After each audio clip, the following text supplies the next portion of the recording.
Setelah selesai ke-12 challenger yang masuk ke babak grand final, ya, menyelesaikan final pitch mereka. Yang tentu final pitch-nya adalah ke-12 ide bisnis atau bisnis yang mereka jalani memang. Jadi memang alurnya seperti itu. Ya. Di awal kita ada di babak final ya, kita ada 2 kali battle round. Sebetulnya battle round ini untuk menyeleksi ya di antara ke-24 peserta yang masuk babak final, siapa yang memang punya nilai 3P, ya, paham, piawai, persona yang lebih baik. Jadi memang kita berikan case ya, kita berikan studi kasus, ada 2 ya. Dalam tahun ini kita bekerjasama dengan Pelni di battle round pertama dan dengan Overmind di battle round kedua. Dari kedua battle round ini kita bisa melihat siapa di antara challenger yang memang mempunyai nilai 3P yang lebih baik dibanding yang lain. Nah, tapi tentu setelah mereka masuk ke babak grand final, 12 challenger yang terpilih, kembali mereka harus mempresentasikan ide bisnisnya ya, atau bisnis sendiri, karena at the end of the day yang kita berikan adalah hibah modal usaha. Jadi hibah modal usaha yang akan kami berikan adalah berbasis kepada bisnis mereka, kebutuhan dan sebagainya. Jadi dengan presentasi atau final pitch yang mereka lakukan, kami bisa menggali kira-kira bisnisnya seperti apa, yang sudah berjalan target marketnya seperti apa, opportunity bisnisnya seperti apa, dan rencana pembiayaan atau kebutuhan biayanya seperti apa. Waktu transisi nantinya, proses just do it menurutku yang harus bisa di-tweak yang harus dijawab. Final pitch tadi sih gue ngerasa cukup seru, banyak perubahan yang signifikan dari beberapa challengers. Karena memang kalau belajar dari tahun ke tahun sebenarnya nggak banyak yang berubah signifikan. Tapi di final pitch kali ini gue ngelihat challengers cukup berani adaptasi, mereka berani keluar dari zona nyaman. Jadi memang ya poin akhirnya banyak di challenge di area keuangan atau financial. Tapi overall pitch deck-nya, presentation-nya benar-benar nunjukin skala atau kapasitas yang dibutuhin dari DSC, paham, piawai, dan persona. Secara persiapan sih, secara garis besar aku coba rancang storytellingnya gitu. Jadi kita coba bikin alurnya secara deck udah pasti nggak bisa diubah. Oke, kalau gitu storytelling apa yang benar-benar bisa ngehook juri atau ya dan sebagainya dari awal sampai akhir kayak gimana gitu kan. Jadi kalau dibilang persiapan paling utama benar-benar nggak rancang cerita sih sebenarnya kalau aku. Yang pertama senang ya waktu dikasih pengumuman bahwa lolos ke final. Tapi lagi-lagi nggak ada waktu istirahat. Jadi karena nggak ada waktu istirahat, kita harus berpacu sama waktu yang terbatas. Tapi kita berusaha dan juga dibantu sama para den, para coach. Kita tanya-tanya juga untuk melengkapi deck kita sebelum kita pakai di hari ini. Nah, untuk persiapannya sendiri mungkin seperti biasa, tidak tidur. Tidak tidur, kemudian nyusun skrip, latihan mungkin sekitar 20-an kali, terus firm tanpa teks, latihan di depan kaca, terus rekam, habis itu lihat lagi, totalnya 20 kali, tapi sudah oke. Setelah itu santai sampai waktunya pitch. Menurut saya tahun ini mereka sangat-sangat menerima masukan dan juga banyak dari mereka yang bahkan merubah beberapa sudut pandang ataupun konsep dari bisnisnya. Dan menurut saya itu menjadi satu sisi sebuah kelemahan atau juga malah menjadi sebuah kekuatan, tergantung ya.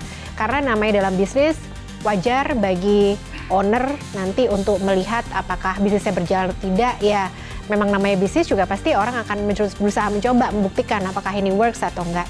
Tapi kalau dari sisi investor, saya melihat beberapa potensi. Tapi kembali lagi, kalau saya akan melihat dari sisi orangnya.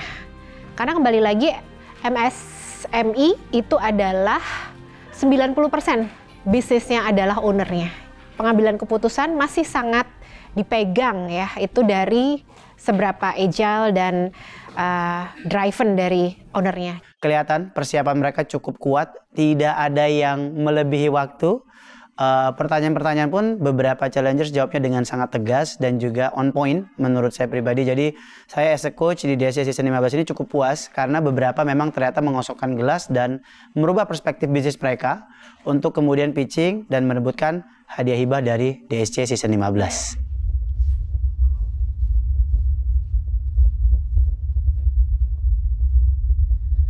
Salam diplomat, saya siap bikin gebrakan.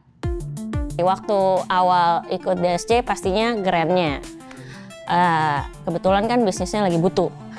Kalau pembelajaran mungkin sebenarnya nggak kepikiran sih kalau di DSC pembelajarannya bakal sekomprehensif ini gitu loh. Jadi di luar dari keseruan acaranya, tim challenge-nya unik dan menyenangkan lah ya sebenarnya.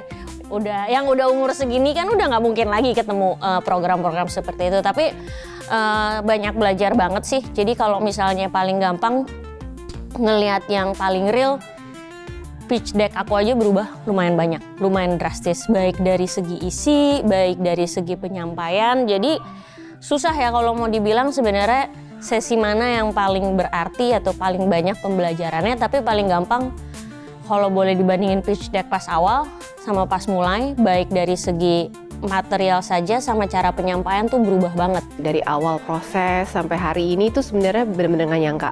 Artinya adalah seorang Carolina Ardelia bisa ikut DSC Season 15 dari awal masuk. Itu kan banyak banget ya proses saringannya. Dan itu seperti kayak oke, do it pitching again, do it pitching again, do it pitching again. Walaupun dengan proses yang sebenarnya kita kayak berasa maraton gitu ya. Untuk mengenal sesuatu tuh sebenarnya mengenal seseorang aja tuh nggak sebentar, apalagi nih mengenal sebuah company yang sebenarnya kita juga baru gitu ya, itu nggak gampang. Tapi di sini kita bisa dilatih. Yang didapetin dari aku sendiri pribadi adalah pola pikir, cara pandang. Itu benar-benar dilatih, diasah sedemikian rupa di sini sampai kayaknya seorang Carolina Ardelia ini dari awal masuk sampai sekarang tuh kayak seseorang yang memang jadi berkembang yang lebih baik sih. Gitu. Jadi aku pun merasa dari diri pribadi bahwa aku bukanlah aku waktu pertama kali masuk di sini. Tadi Coach Tio sempat menyampaikan bahwa aku merasa kamu tuh banyak berkembang dan aku pun merasa seperti itu, gitu maksudnya. Jadi kayak something different, tapi bukan berarti jadi sisi yang negatif, tapi jauh lebih kayak mengembangkan sisi skill aku yang sebenarnya mungkin udah ada di dalam diriku, tapi memang belum terlihat gitu. Karena di sini memang benar-benar ekosistemnya sih luar biasa, jagoan banget.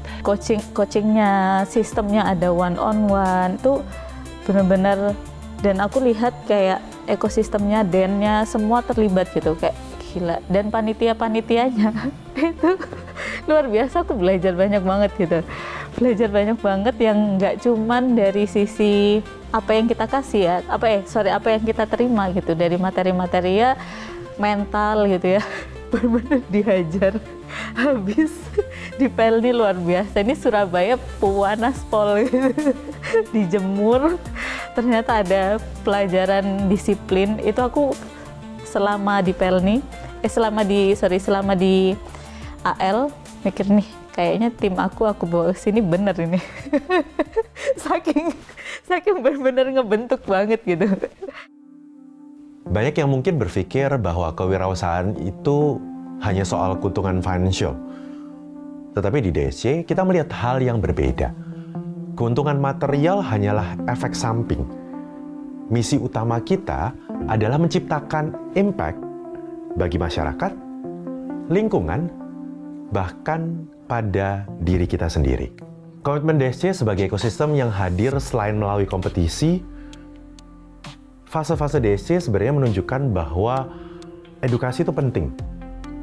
Bukan cuma sekedar edukasi, tetapi mengasah kepiawaian mereka dalam mengembangkan pola berpikir, mindset, ataupun karakter sebagai seorang entrepreneur.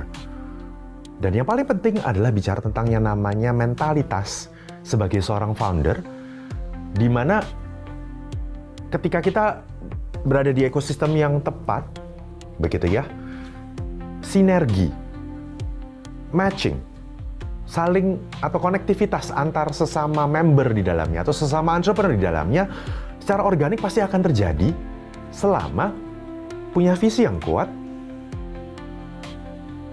punya resiliensi juga ketika mereka jatuh terus kemudian mampu untuk berdiri lagi, dan yang paling penting adalah passion atau mereka memilih pain point yang tepat untuk mewujudkan visi mereka. So, balik lagi, pilihan apapun itu, konsekuensinya pasti akan kalian dapat, dan harapan kami DSC bisa menjadi sebuah pilihan ekosistem terbaik di Indonesia. Ya balik lagi, harapannya dapet grandnya gitu ya. Tapi kalau enggak, sebenarnya yang mungkin buat aku yang paling aku bisa bawa pulang itu sih, ilmu dalam 2 minggu ini banyak banget, dan pastinya koneksi. Dan berharapnya bisa akan ada kolaborasi dan lain-lain sih. Itu paling. Dapat dana hibah berapa ya itu udah hak prerogatif dari Dekom, tapi at least kita sudah menyampaikan apa yang kita bisa sampaikan dengan clear. Terlihat bahwa DSC, Dekom, Coach, Dan itu bisa melihat potensi dari masing-masing kita semua di sini. Dan semuanya itu keren banget. Jadi apapun yang terjadi besok, yang pasti kita semua adalah satu keluarga baru sih. Ini benar-benar nothing tulus sih. Ilmu yang aku dapetin, network, bisa jadi keluarga DSC itu keren. Cuman tadi aku ditelepon sama tim, gimana Mbak menang? Ini yang di sana menunggu ini gitu. Kayak tetap sih besok kayak tetap deg-degan. Nggak tahu apakah sedeg-degan kemarin pengumuman masuk ke final itu benar-benar kaki aku gemeteran. Gemeteran satu badan. Pakai heels, makanya hari ini aku nggak pakai heels supaya nggak pingsan.